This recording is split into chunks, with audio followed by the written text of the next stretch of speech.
Hello everyone and welcome. In this video, I'm going to show you how to install and set up your app iContact Action Automation for Workflows. Once you're in your account, navigate to App Marketplace, search for the app and you click on it. Then you click on install and you choose the account where you want to install the app in. Then you click on continue and you click on allow and install.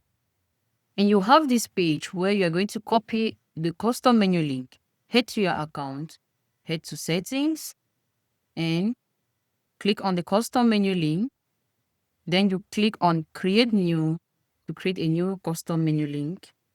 You give it an icon, you give it a title, and you paste the custom menu link here. You choose a sidebar preference, you choose the account, and you give it a role visibility. Then you click on save. Once you're done creating the custom menu link, switch to the account where you added the custom menu link, click on the custom menu link itself, and you have the first interface of the app that is going to pop up. Here, let's walk you through on how to connect the app.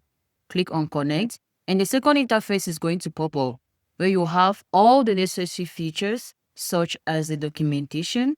We have a smart queue video and another video that is going to help you on how to get the necessary credentials to set up your app. We have the app set up. Let's walk you through on how to set up your app. Let's head to the account which we've created online. Click on your profile and you click on the settings and billing. Then you click on contact integration and you click on create an API integration.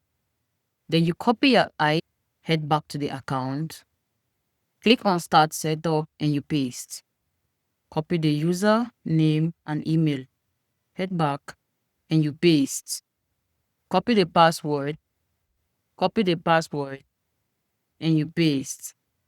You head down to the account ID, copy, and you do same. Copy the client folder ID, then you click on complete setup. There you go, your app has been successfully set up and connected. We have the support feature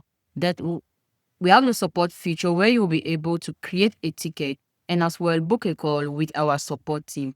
We have the change log feature that is going to show all the necessary new updates and changes concerning this app. To see to see and receive the emails, toggle on the email notification button, insert your email, and you click on the subscribe button. Thanks for watching. You've learned how to install and set up your app. Our support team is available 24/7 for more guides and tips. Don't forget to like and subscribe to our channel.